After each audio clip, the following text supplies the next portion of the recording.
Okay, good afternoon, class. So this will be our last class before the break. We have a 3-week break coming up. I hope that during these 3 weeks you have a chance to reflect on what we've learned, because when we come back, we'll continue to build on the ideas that we've learned so far. And so today, I want to talk about the meritocracy. The meritocracy means that people should succeed based on their talent, their ability, and their hard work. And in theory, this sounds like a good idea. And in fact, the school system is built around the idea of a meritocracy.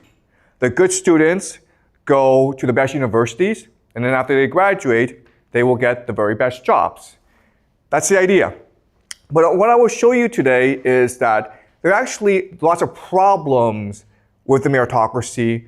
And what I'll also show you is that, in fact, this idea is actually destroying American society. Okay? So the first thing I'm going to do is I'm going to explain to you why America has the world's most complicated admission system. Okay, so in China, when you apply to university, you take the Gaokao, you take an examination, and then based on your test score, you get into university. And this is a system that most countries use. Only in America is a system that's complicated. Your transcript matters, but so does your standardized test scores, the SAT, the TOEFL. So does your extracurriculars. So does teacher recommendation letters. And so does essays, in which you have to say to America, I'm a really good person. Why does it matter if you're a good person? Okay, so it's the world's most complicated admission system. So what I'll do first is explain to you why we have this system. Okay, so we start off in England in the 1600s. And at this time in history in England, there's a major conflict between religious belief and the king. Okay, the king is head of the Anglican Church, which is the official church of England. And there's no difference between the Anglican Church and the Catholic Church. The only difference is in the Catholic Church, the head is the Pope. In the Anglican Church, the head is the King of England. That's the only difference. In terms of rituals, in terms of belief, it's the same. Now, there are people called Protestants who believe there should be no Pope, there should be no king. You should, as an individual, be able to access God directly. And you do that by reading the Bible. So, at this time in history, there's a major conflict between the Protestants, the Puritans, or the dissenters, and the king. And it leads to wars, basically. And so the solution is, the king says to the dissenters, hey, there's this new place called America. It's far away. Go there, guys, and leave me alone. Okay, so the dissenters go as pilgrims to America to build their own theocracy, what they believe to be the New Jerusalem, or paradise on earth, heaven on earth. Now, one core belief of the Protestants is you must read the Bible in order to understand the mind of God. Therefore, education, literacy, learning, it is the divine imperative. And that's why they established Harvard, okay? Harvard was a school designed to train people into the religion, called ministers, in order to study the Bible, in order to spread the truth of the Bible. Now, Harvard then would encourage the development of other universities, Yale, Princeton, okay? And collectively, they would be known as the Ivy League. Okay? So this is how the Ivy League started, because America was founded as a religious colony, and everyone needed to read the Bible, so they needed places to study the Bible, and so they founded Harvard, and then Yale, and then Princeton. Okay? But over time, as America became more wealthy, it became also less religious. And so the Ivy League became social clubs. And what I mean by that is these were just places where the rich of America went to become friends. Okay? It was to build cohesion, right? And remember, we discussed the idea of cohesion where if you commit transgression, you become more cohesive. So these guys did not study. They drank, they dressed up like girls, they had wild parties, they played football, they took risks. Okay? And they became good friends, and they went on to become the leaders of America. As America became much more diverse, much bigger, and much more wealthy, it recognized that it needed to educate its population. And so it started state schools. Okay? State schools. What we call A&M. Okay? You may have heard the term Texas A&M. Okay? It means Texas Agricultural and Mechanical. The reason why was these schools were built to train farmers, engineers, and soldiers. Okay? Tradespeople, in order to help grow the American economy. Now, and this system was extremely successful. America was able to industrialize really, really quickly. And most people went to these schools. Only the rich would go to the Ivy League because they were country clubs or social clubs. Over time, America, as it began to industrialize more and more, it recognized that it needed science and technology. So it basically copied the best universities in Germany. And Germany was at this time the main center of science and technology in the world. And so they built something called research universities. Okay? And a couple of the first research universities were Chicago University, the University of Chicago, and Johns Hopkins.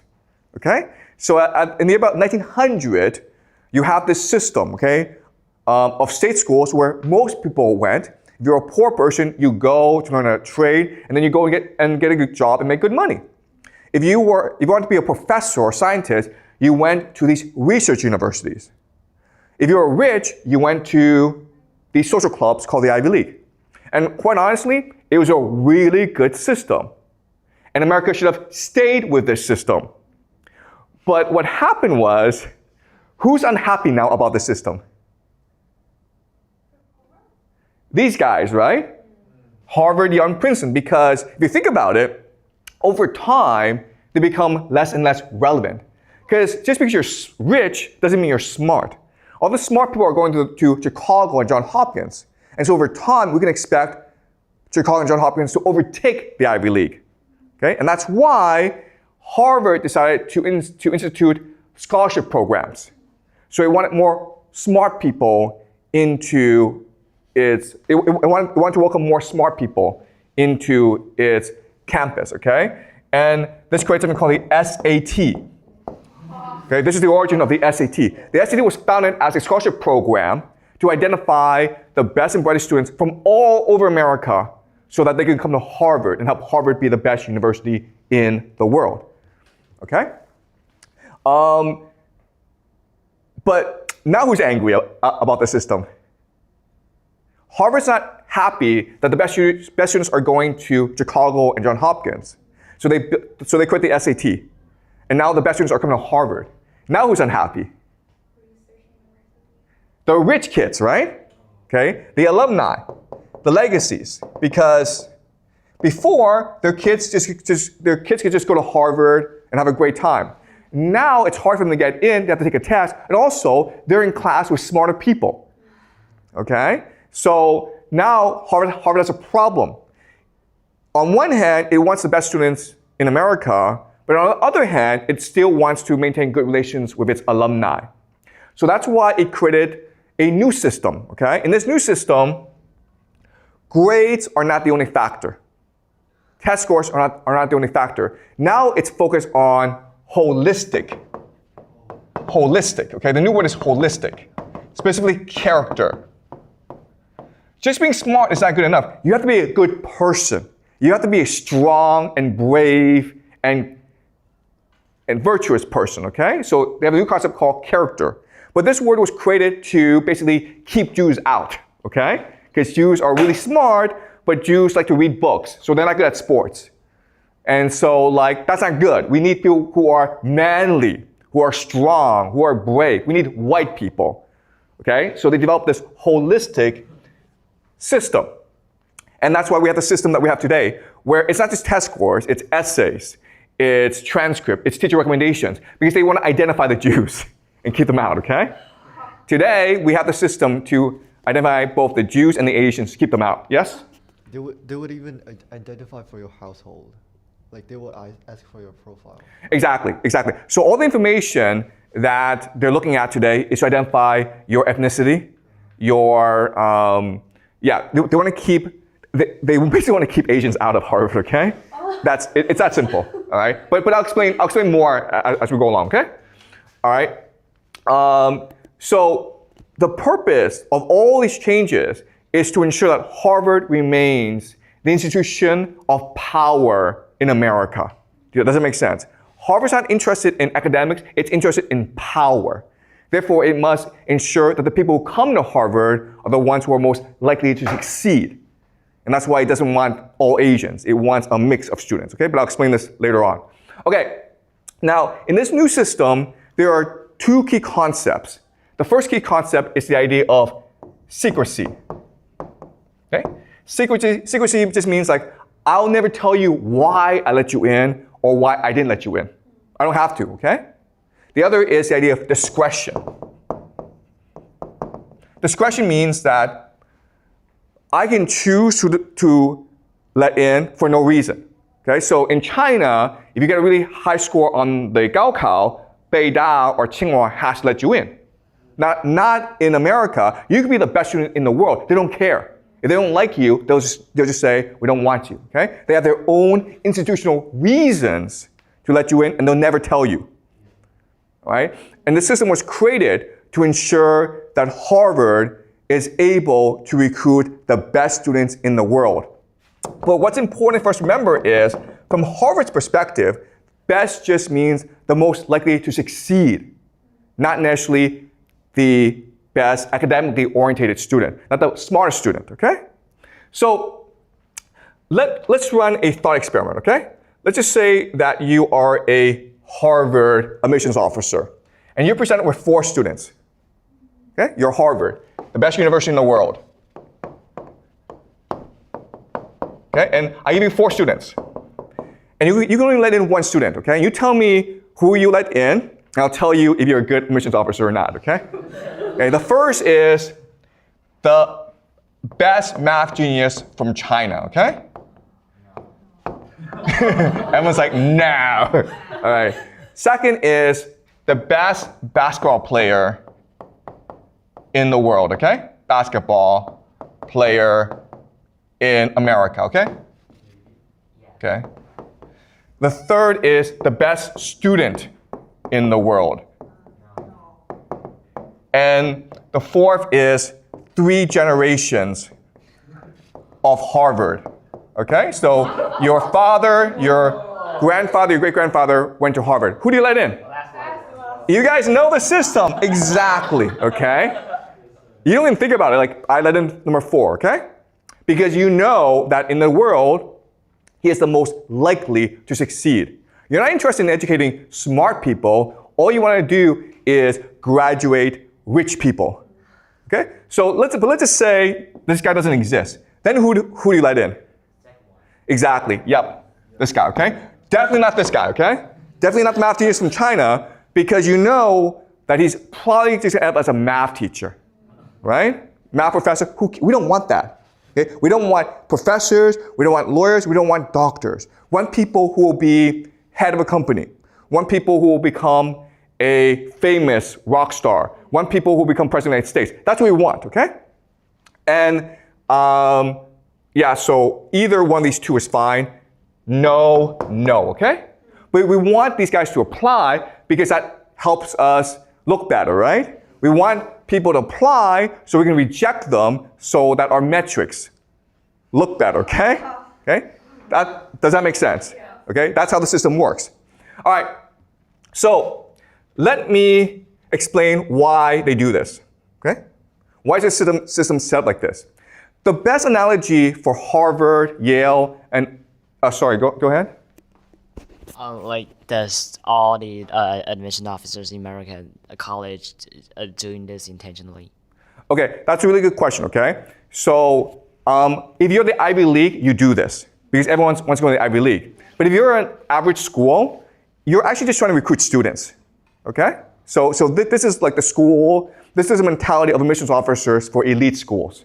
But most schools are just like, they want you to come in and pay the tuition, okay? So why the Yale pick you?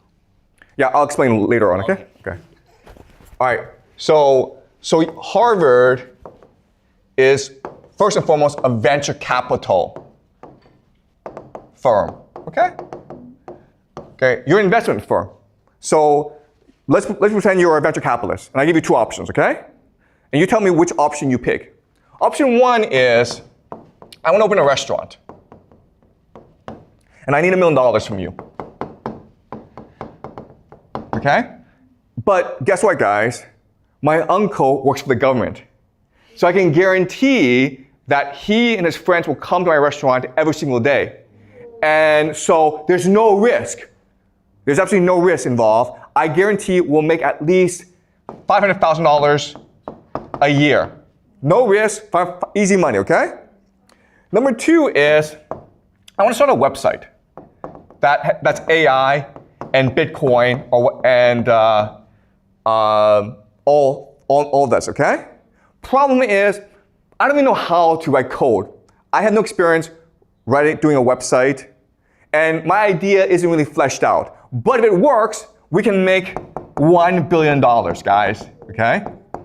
So option one is low risk, really good plan, solid returns, $500,000 a year, okay?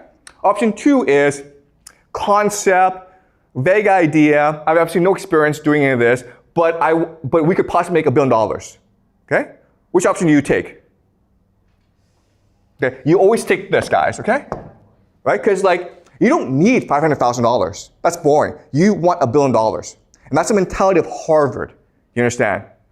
They want to take a risk on you. They don't want students who are solid and who will become a professor. That's boring, okay? They want crazy people who will change the world because that makes Harvard look good.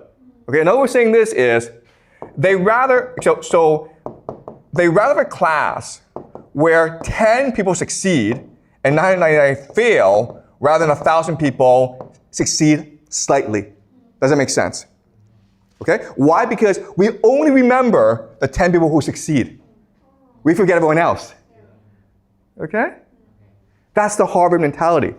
And that's why they're the most famous university in the world, because they're looking to create as much brand name recognition for themselves as possible. Okay? All right?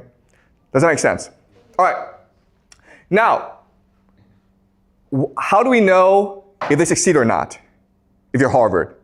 Well, remember the class that we learned last class, which is dissociative personality disorder. And what we discussed last class is, in a game, people who are most likely to succeed have this characteristic. Okay? And so, I'll explain why, using myself as an example, because I got into Yale. Okay? So, what we're going to do is this. We're going to examine my application to Yale. And then we're going to look at how the admissions officers would perceive application and how they would judge my potential, okay? So 3 things. The first is what my application actually says. Second is they will examine my background. And the third is they will then judge my potential. Okay? All right, so my application. All right, so I went to a public high school. It was good, but it's not a private high school. You get a better education on a private high school. Plus, it's in Canada, okay? Which is everyone's kind of stupid in Canada, okay? So, and I was top 10 of 200 kids. So it's good, but it's not number 1. It's not number 2. It's just top 10, okay? I was number 10. My SAT was 1,400 out of 1,600. And it's decent, but people are trying to get 1,550, 1,500 easily, okay? So, not that great. I was on a soccer team, I was not athletic. The soccer team just needed players, so I signed up, okay? I was also editor of the school newspaper. Okay? And I was captain of a quiz team called Reach for the Top. Okay? So that's a Canadian thing. But I was captain of it, I organized it, okay? So these 3 activities, they're fine, but it doesn't really demonstrate leadership potential, right? You're not like head of student government, or you're not head of Model United Nations, all right? On my essay, I wrote about Richard Feynman, who is a physicist. It was a really boring essay. It was, I mean, like anyone could have written it. I mean, like ChatGPT could have written it, okay? It was just a bad essay. My teachers, I mean, they liked me, but they really didn't like me because I seemed aggressive to them. You know, I wanted grades too much. So the word they use is ambitious. They thought I was ambitious. Ambitious is a dirty word in Canada. It means you don't play by the rules. It means you're too aggressive. It means you're too pushy, okay? All right, so this is my application to Yale. As you can see, it is a decent, but not a stellar application. So how did I get in? Well, because there was some information that they could also derive from application that made them interested in me, okay? The first is that I was poor. So I couldn't even afford the application fee. I had to apply for a waiver for my application, for my application, okay? So I was poor because I was an immigrant. So I was born in China in 1976, and my family went over when I was in 1983 when I was like 6, okay? So I was a poor immigrant in Canada. I transferred high school. So I was in a poor high school, then I went to a rich high school. Okay, so basically I switched neighborhoods. My family lived in a poor neighborhood, and then I applied to go to a rich high school in a different neighborhood. So I had to take the subway there every day, and I spent like half an hour on the subway. And guess what, guys? Canadians don't like that, okay? Canadians want you to stay where you are, and that's it. So when I told my high school principal that I was going to transfer high schools, he got very upset. And he said that I'm going to write a discipline letter, okay, a discipline letter, and it's a very serious thing. And I'm going to put it in your folder so that when you apply to university, they will know that you were suspended from the school. And like that's basically like a really bad thing, okay? I got this discipline letter, and when I went to the rich high school, I had no friends. Why? Because they didn't like me. Because they don't like it when someone new comes in. Okay, I didn't know their culture. I'm sort of like ambitious, and I was grade grubbing. But the thing is, I was desperate because my family was very poor, and I wanted a better life. Okay. So again, they know all this. Okay, they know I'm an average student, and they know that I'm pushy and ambitious, and that's why Yale let me in. Because it's clear from this information that I had dissociative personality disorder. Okay, what does that mean? It means, first of all, I'm desperate. Okay? Desperate means like, if I don't get into Yale, I'll probably kill myself. I mean, if I didn't get into Yale, I would drown. I couldn't breathe. It was a life or death issue for me. They can see the desperation. They want that, okay? Second thing is, I was insecure, okay? If you're an insecure person, it means you're not happy with who you are. It means there's a void in your heart. And therefore, the way to fill the insecurity is through achievement, okay? So, if I made $1 million, I wouldn't be happy. I would need to go make $2 million. If I made $10 million, I would see people around me who had $100 million. And I would be like, I need to go make $1 billion, okay? So an insecure person sees the world as a competition. And you're always achieving. Okay? And that's how you succeed. Okay? And the third thing is I was not a moral person, okay? I was ready to break the rules in order to succeed, transgressive. Okay? So I was not supposed to leave my poor high school and go to a rich high school. That's breaking the rules in Canada. It's not illegal, but you're not supposed to do that. And I didn't care. The principal said I couldn't do that. I said to him, screw off. I'm still going to do it. I went to the rich high school. Everyone said to me, you're not welcome. I said, I don't care. I'm going to get my good grades, and I'm going to get into the Ivy League. I don't need you guys. Okay? So they saw the desperation. They saw the insecurity. They saw the hunger and the immorality. And this is all part of dissociative personality disorder.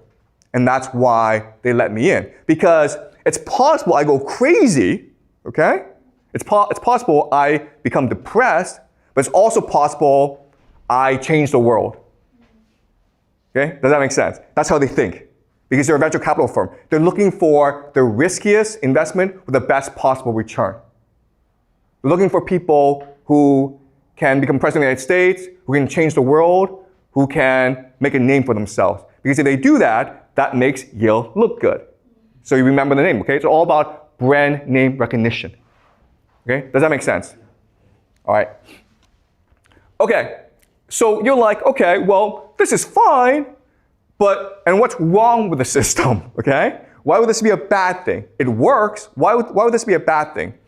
Well, the problem with this is because Yale, Harvard, and Princeton is so powerful, not only are they looking for people with trauma, okay? I was traumatized as a child, but they're also traumatizing the world, okay? If that makes sense. All right? So the meritocracy exists to find people with trauma, and because it exists, it's traumatizing the world. Okay, so let me explain how and why. Any questions so far? Is this all clear? Yeah? So let's say if like the Harvard and Princeton, these college students, then why they're still like so famous? Because the system is just unreasonable for and unequal for the students who have who have good grades. Okay. All right. That's a really good question. Okay. So why are Harvard students, Yale students, Princeton students so famous? Okay. The reason why is when you do investment, you don't do all risky investments. Okay. You always have diversity in your portfolio. So the majority of students are still students who will be successful no matter what. Why? Because their families are rich. Okay. So if you go back to the example, right? Those four, you let in the child who comes from 3 generations of Harvard graduates. Okay, and that's the majority of people who get into Harvard. And then you let in the athlete. Okay, so the athlete, the legacy, these are the people who are the majority. Those are the safe investments. And then you have like 1% of positions for people like me, who like you don't really know, but there's potential there, so let's take a risk. Okay, and quite honestly, it's a crapshoot because it's all very discretionary. So it's all intuition, okay? They don't have a formula for this. They just think, this guy is interesting, let's just let him in, okay? And it's possible, on an essay, you just wrote something really interesting, and they laughed. And it's like, okay, let's take a chance on this guy. They have that 1% of positions available for risk, okay? Does that make sense? Okay, so I'm not the average Yale student. I'm a marginalized Yale student, okay? So, this system, the meritocracy, the way it's set up, it creates trauma. Okay, so let me explain why. So let's look at university, Yale. Then we'll look at high school. Okay, then we'll look at parenting. Okay, so you think, oh, you get into Yale, you can just coast, you're happy, life is simple. Okay, the fact of the matter is that when you get into Yale, Yale is actually the Hunger Games. Have you read the book, The Hunger Games? It is a relentless competition. Because once you're in Yale, you're still competing. But now you're competing against the most competitive people in the world, okay? So maybe at the school, you can be the best student. Your parents love you. You have lots of good friends. You had a student government. You feel really good about yourself. You go to Yale, and then you recognize that you're a nobody. Your parents are far away. And you're now in competition with the best students from all around the world who all want to kill you because it's a zero-sum game, okay? Only the strongest survive. And so everywhere you go, it's a competition. In the classroom, it's a seminar style, so you're with 20 other students, and the professor's asking you questions, and you're all competing to impress the professor, okay? Outside the classroom, you're competing to get into clubs and something called secret societies, okay? But you're also competing for graduate school, for law school, for medical school, for scholarships like the Rhodes Scholarship, okay? So Yale, it sounds nice, but once you get in there, from the first day, it's an endless pursuit of achievement. It's just competition after competition after competition. Wherever you go, you're being judged by someone, okay? You're being judged by the professor or your classmates, and everyone's looking to like basically kill each other because it's a winner-take-all system, okay? So this is very traumatic, and it makes you so insecure that you go through life thinking like life is just like that. Everyone's an enemy. I have to achieve and achieve in order to feel good about myself. I cannot stop working hard, otherwise I will be killed by other people, okay? So people who graduate from Yale have a deep sense of insecurity, even those who come from the wealthiest families, okay? They're always looking to achieve. And that's what Yale wants, that's what Harvard wants, because these are the people who will be most successful in life, okay? They're not happy with $1 million, they want $1 billion. Once they have $1 billion, they want $10 billion, okay? It never stops.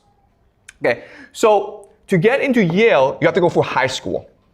And high school has to train you for Yale. So it's also a competition, also a Hunger Games. Okay? And to train you for high school, your parents have to develop a different parenting system, okay? So I'll give you two examples of parenting, okay? In the first system, which is the healthy system, you say to your child, I love you unconditionally. No matter what you do, I will support you. I will always be here for you. And if you say that to your child every day, your child will be happy, fulfilled, and secure in life. But the person will probably end up as a teacher, okay? Now, you can also say to your child, I don't have time for you, but if you win the swimming competition, or you place first on your math test, or if the teacher say really nice things about you, then I'll take you for ice cream. Okay? And so it's a system that neglects the child while at the same time demands the child, okay? And this is trauma. And again, most kids will be traumatized by the system. But there are some kids who will thrive in the system, and the trauma will encourage them or drive them to achieve and achieve and achieve so that they get into Yale, so they can compete in the Hunger Games, so they can go on in life and compete some more, okay? And that's how the system is set up. And this is what we call the meritocracy. And as I'll explain to you later on, it is destroying America and the world, all right? So that's how the system is set up. And guess what, guys? Is it different in China? Not really, okay? All right? So the concept of meritocracy has conquered the world. It started in America. It actually started at Harvard, but now it's conquered the entire world, and that's why the world is so messed up. So as you say, Yale gives you so many negative emotions, so will you still go to there if you got a second chance? Okay, so that's a really good question. Would I go there if I had a second chance? And the answer is probably, okay? And the reason why is the system is set up that you don't really have a choice, right? If you want to move ahead in the world and you're poor, what are your options, right? So before in America, there are opportunities for poor people to succeed. So for example, George Washington, the first president of the United States, he never went to college. Abraham Lincoln didn't go to the Ivy League. And these are considered the two greatest presidents in American history. Unfortunately, today, if you look at the presidents, if you look at the top people, they all went to the elite schools, Okay, so the system is set up so that if you want to succeed, you have to go through the Ivy League. But I do not plan to send my kids to the Ivy League. Okay, the last thing I would do is have them in such a competitive, traumatic environment as the Ivy League. Okay, does that make sense? All right. Any more questions? So thank you for your question. Any more questions before I move on?